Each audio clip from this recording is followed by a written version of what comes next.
In today's video, I'm going to teach you how to remove subtitles in Descript.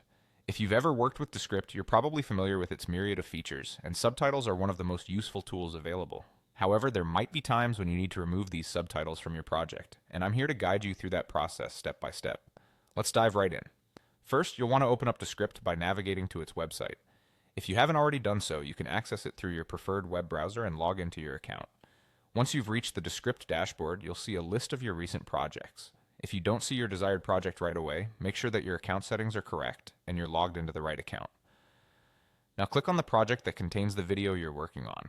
Once it loads, you'll be in the main editing interface where you can see the video, the timeline, and the transcript, if applicable. Your next task is to locate the subtitle text box within your project.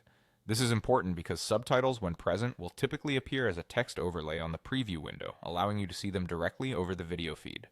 With your subtitle box located, the next step is to right-click directly on the subtitle text box. Doing this will bring up a context menu with several options for what you can do with that layer. This menu is crucial as it provides you the ability to make quick changes without navigating away from the main editing screen. In the context menu, you'll see an option that says Delete Layer. Clicking on this will remove the subtitle layer completely from your project.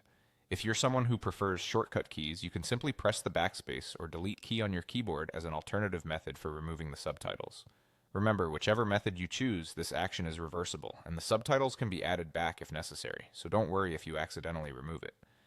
If at any point in this process you run into difficulties, sometimes refreshing the Descript page can help if things don't seem to be responding as expected.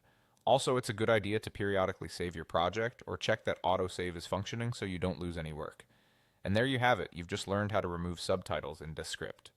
By following these steps, you can manage your project's subtitles with ease. Thanks for watching, and be sure to check out our other videos for more Descript tips and tricks.